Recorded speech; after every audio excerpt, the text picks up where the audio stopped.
नमस्कार, देखो बिना ब्रेक की करते हैं शुरुआत। आपके साथ मैं हूं प्रिया सिन्हा। हाथरस गैंगरेप कांड में सीबीआई ने अपनी जांच शुरू कर दी है। मंगलवार को सीबीआई की टीम ने अबूलगढ़ गांव के अलग अलग इलाकों में जाकर छानबीन की।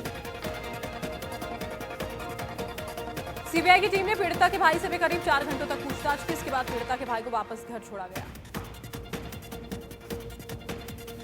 हाथरस मामले में पकड़े गए पीएफआई सदस्यों से अब ईडी पूछताछ करेगी। पिछले 5 अक्टूबर को चारों सदस्यों को पुलिस ने किया था गिरफ्तार। हाथरस केस के याचिकाकर्ता ने सुप्रीम कोर्ट में एफिडेविट दाखिल किया, जिसमें यूपी सरकार पर गंभीर आरोप लगाए गए हैं। इस मामले पर सुप्रीम कोर्ट में 15 अक्टूबर को सुनवाई होगी।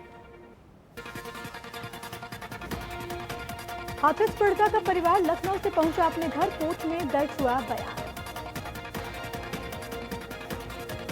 पीड़ित परिवार ने कोर्ट की कार्रवाई पर संतुष्टि जताई, लेकिन यह भी कहा कि इंसाफ होने तक नहीं होगा अस्थि विसर्जन। गोंजा में एसिड अटैक के आरोपी को पुलिस ने एनकाउंटर के बाद किया गिरफ्तार। पुलिस घटना के बाद से ही उसकी तलाश कर रही थी।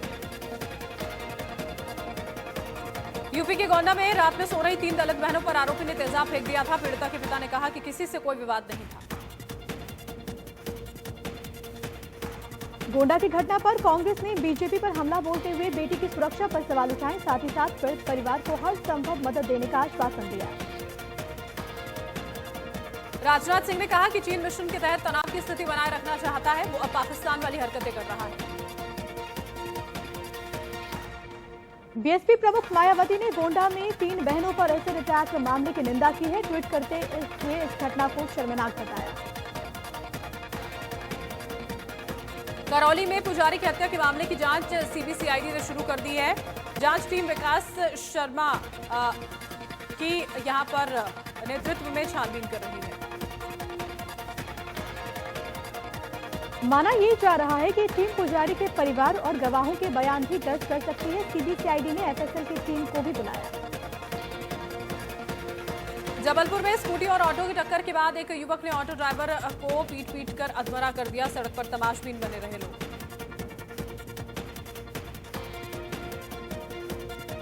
ऑटो ड्राइवर के बेहोश होने के बाद भी लात फूसों से होती रही पिटाई। वीडियो हुआ वायरल।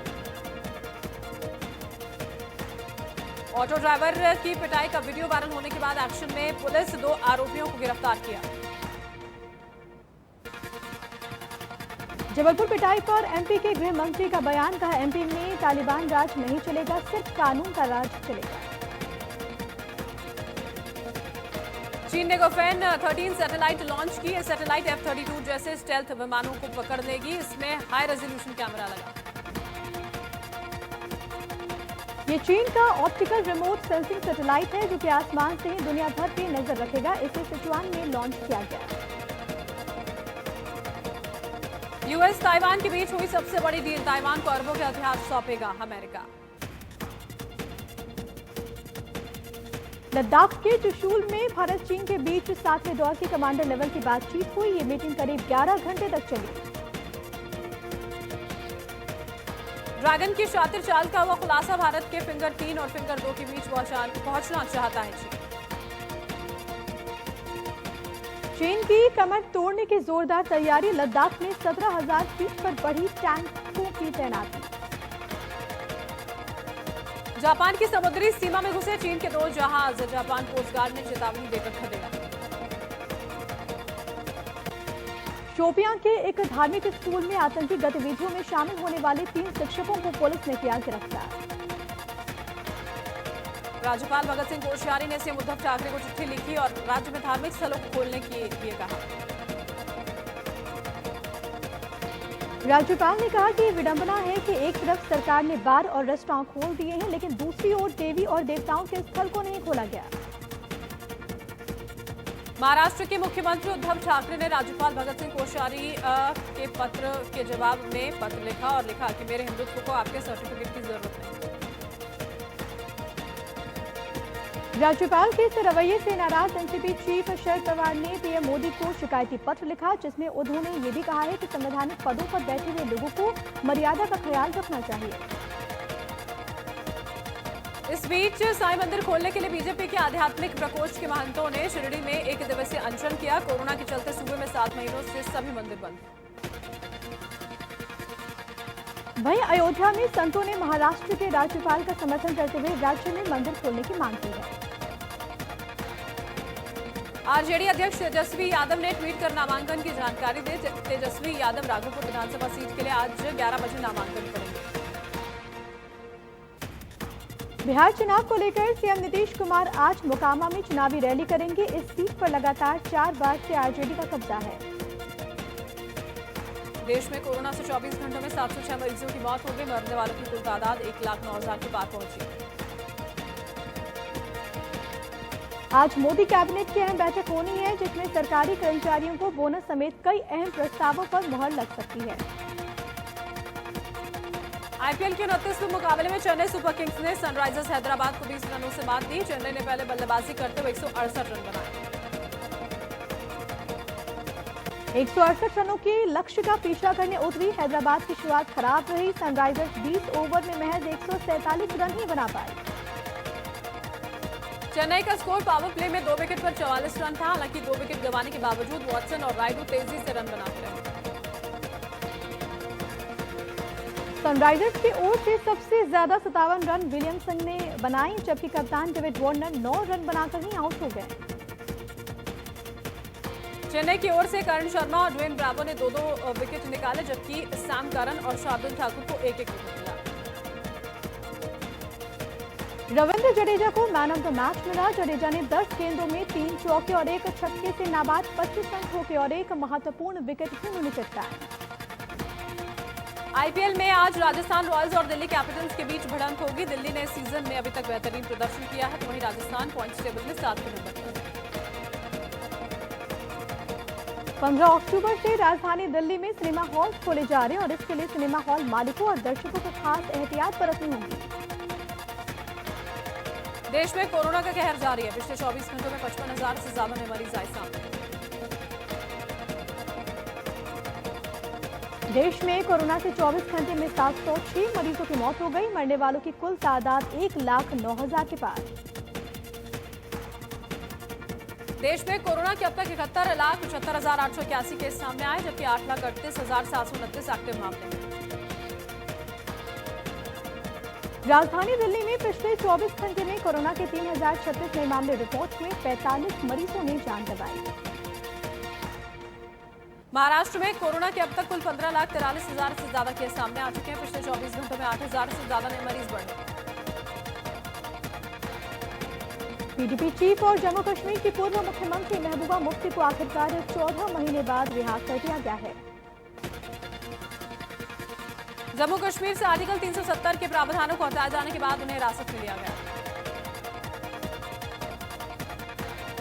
पंजाब के फाजिलका में युवक की पिटाई का वीडियो वायरल हो गया है, जिसमें उससे जबरदस्ती चोरी की बात कबूल कराई जा रही है। यूपी के कानपुर में घाटमपुर विधानसभा के उपचुनाव को लेकर बीएसपी और कांग्रेस प्रत्याशियों ने अपना पर्चा दाखिल किया। उत्तराखंड में पिछले 7 महीने से फॉरेस्ट गार्ड भर्ती परीक्षा धांधली में कोई कार्रवाई नहीं हुई है। उससे लेकर देहरादून में कांग्रेस ने सरकार के खिलाफ प्रदर्शन किया। बाबा रामदेव का एक वीडियो वायरल हो रहा है, जिसमें वो योग करते वक्त हाथी की पीठ से गिर पड़े। वीडियो में दिखाई दे रहा है कि बाबा योग कर रहे हैं और कुछ ही देर बाद हाथी चल पड़ता है, जिससे उनका बैलेंस बिगड़ गया और वो गिर गए। पंजाब के फाजिलका में अधिकारियों के आश्वासन के बाद कांग्रेस विधायक देवेंद्र सिंह ने धरना खत्म किया। इलाहाबाद हाईकोर्ट से एसपी सांसद आजम खान उनके परिवार को बड़ी राहत मिली है। कोर्ट ने फर्जी जन्म प्रमाण पत्र बनवाने और पद का दुरुपयोग करने के मामले में जमानत दे दी।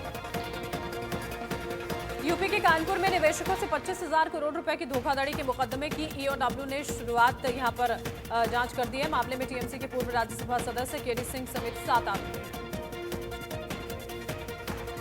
यूपी के सुल्तानपुर में एसपी नेता का एक वीडियो वायरल हुआ है, जिसमें वो पिस्टल लहराते हुए नजर आ रहे हैं। जमीन पर किए गए कब्जे को हटा रहे हैं। यूपी के बलिया में दोभाड़ ब्लॉक में तैनात सचिव पर परिवार ने दबंगई का आरोप लगाया। इस संबंध में डीएम से शिकायत कर कार्रवाई की मांग की।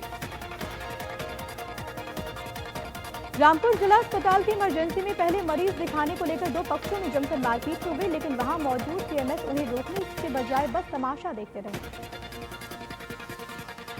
लखनऊ में फोम कारखाने में भीषण आग लग गई, इससे लाखों का माल जलकर खाक हो गया। सूचना पर पहुंची फायर ब्रिगेड ने कड़ी मशक्कत के बाद आग पर काबू पाया। अजमेर में कलयुगी बेटे की करतूत आई सामने। कलयुगी बेटे ने सिर्फ रोटी मांगने पर पिता की जमकर पिटाई कर दी, जिसका वीडियो पास में लगे सीसीटीवी कैमरे में कैद हो गया। राजस्थान की जोधपुर सेंट्रल जेल से एक बार फिर मोबाइल फोन बरामद किए गए हैं। पुलिस और जेल प्रशासन के जॉइंट सर्च ऑपरेशन के दौरान ये बरामदगी हुई। यूपी के अलीगढ़ में टॉय फैक्ट्री में अचानक विस्फोट होने से 2 सगे भाइयों समेत 4 लोगों की मौत हो गई। हादसे में 12 से ज्यादा लोग जख्मी। विस्फोट के पीछे गैस सिलेंडर के फटने की बात कही जा रही है। हालांकि मौके पर मौजूद कुछ लोगों का कहना है कि पटाखे बनाने के पाउडर से विस्फोट हुआ। लखनऊ में अधिकारियों की लापरवाही के चलते किसान बेहद परेशान हैं। यहां पर सरकारी क्रय केंद्रों पर समुचित व्यवस्था नहीं की गई है, जिसके चलते किसानों को बिचौलियों के सहारे फसल बेचनी पड़ रही है। पंजाब के नाभा में कृषि कानून के खिलाफ किसानों का प्रदर्शन जारी है। केंद्र सरकार को चेतावनी दी गई कि जब तक यह कानून वापस नहीं लिया जाएगा तब तक उनका आंदोलन जारी रहेगा। पंजाब के तरनतारन में प्रदेश सरकार की सख्ती का कोई असर नहीं हो रहा। यहां इंडिया न्यूज के कैमरे में किसान की पराली जलाते हुए तस्वीरें कैद हुई हैं। यूपी के लखीमपुर में पराली जलाने के फर्जी मुकदमों के खिलाफ किसानों ने प्रदर्शन किया। मुख्यमंत्री को संबोधित करते हुए एसडीएम को ज्ञापन सौंपा। यूपी के बलिया में प्रधानमंत्री आवास योजना के लाभार्थियों ने विकास भवन में प्रदर्शन किया। ग्राम प्रधान पर अपात्रों को आवास देने का आरोप लगाया।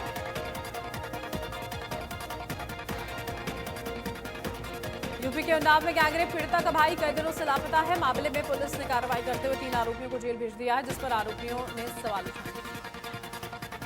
यूपी के मऊ में पंजाब नेशनल बैंक की शाखा में सर्किल ऑफिस खोला गया है, जिसमें व्यापारियों को 10 करोड़ का लोन तो मिलेगा ही, साथ ही साथ उन्हें साइबर क्राइम से जुड़ी जानकारियां भी दी जाएंगी। छत्तीसगढ़ के जांजगीर में खेलते वक्त जुड़वा भाई तालाब में डूब गए, जिससे उनकी मौत हो गई। गोताखोरों की मदद से पुलिस ने शवों को बरामद किया। यूपी के हमीरपुर में पुलिस ने हवाला से जुड़े 2 कारोबारियों को गिरफ्तार किया है। पुलिस ने उनके कब्जे से एक कार और 10 लाख रुपए भी बरामद किए। जयपुर में ऑपरेशन हाईवे क्लीन के तहत पुलिस के हाथ कामयाबी लगी है। पुलिस ने 10 लाख की टैक्स चोरी के आरोपी में एक शख्स को गिरफ्तार किया। आरोपियों ने मामले की जांच सीबीआई से कराने की मांग की है। उनका यह आरोप है कि लापता बच्चे के परिजनों ने उन्हें गलत ढंग से फंसाया। यूपी के अलीगढ़ में साधु की हत्या का मामला सामने आया है। पुलिस ने अज्ञात हत्यारों के खिलाफ मामला दर्ज कर मामले की जांच शुरू कर दी।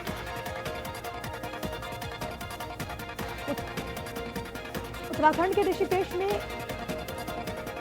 ऋषिकेश में गाड़ियों से बैटरी चोरी करने वाले गिरोह का पुलिस ने खुलासा किया। पुलिस ने गिरोह में शामिल आरोपी को गिरफ्तार कर जेल भेजा।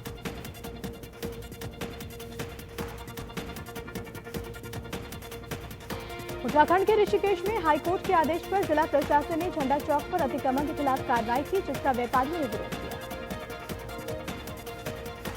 लखनऊ के ऐशबाग में होने वाली रामलीला इस बार डिजिटल रंग में नजर आएगी। कोरोना के चलते ये फैसला लिया गया, जिसमें बिना दर्शकों के ही रामलीला का मंचन होगा।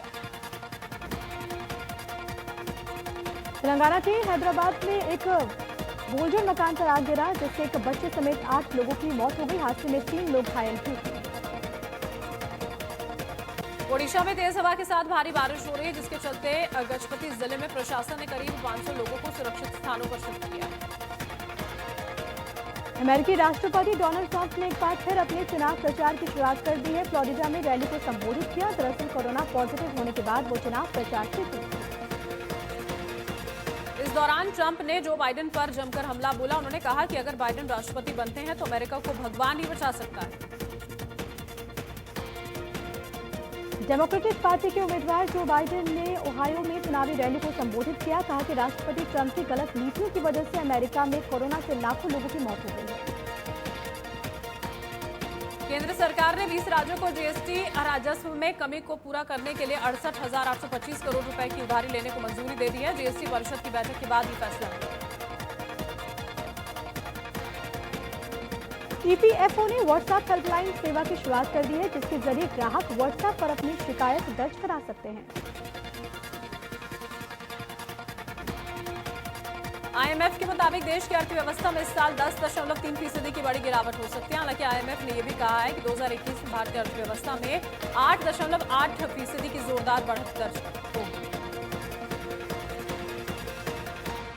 शेयर बाजार में मामूली उछाल देखने को मिला। बीएसई 31.71 और निफ्टी में 3.55 अंक का उछाल रहा, तो वहीं आईटी इंडेक्स 290 अंकों की बढ़त के साथ बंद हुआ। आर्मेनिया और अजरबैजान के बीच नागोर्नो काराबाख में जारी भीषण जंग और तेज हो गई है। आर्मेनिया ने अजरबैजान के एक सुखोई 25 फाइटर जेट को मार गिराने का दावा किया है। हालांकि अजरबैजान ने आर्मेनिया के इस दावे को झूठ बताया और कहा कि अजरबैजान अपने लड़ाकू विमानों का इस्तेमाल नहीं कर रहा। Star footballer Cristiano Ronaldo corona virus से संक्रमित हो गए हैं। इसके बाद रोनाल्डो स्वीडन के खिलाफ होने वाले नेशंस लीग मैच से भी बाहर हो गए। दुनिया भर में कोरोना से अब तक 3,82,00,000 से ज्यादा लोग संक्रमित हो चुके हैं, जबकि 10,88,000 से ज्यादा लोगों ने जान गंवाई। अमेरिका में कोरोना से संक्रमितों का आंकड़ा 80,71,000 के पार हो गया है। मरने वालों की संख्या 2,20,000 से ज्यादा हुई। कोरोना से ब्राजील में अब तक करीब 1,50,000 से ज्यादा लोगों ने जान गंवाई। 51 लाख से ज्यादा लोग संक्रमित। रूस में अब तक संक्रमितों की संख्या 13,26,000 के पार चली गई है। मरने वालों का आंकड़ा 22,000 के पार पहुंचा। मेक्सिको में कोरोना से अब तक 83,000 से ज्यादा लोगों की मौत हो गई है। 8,21,000 से ज्यादा लोग बीमार। बादशाह के गाने गेंदा फूल पर एक लड़की ने कमाल का डांस किया है। इसे सोशल मीडिया पर खूब देखा जा रहा है।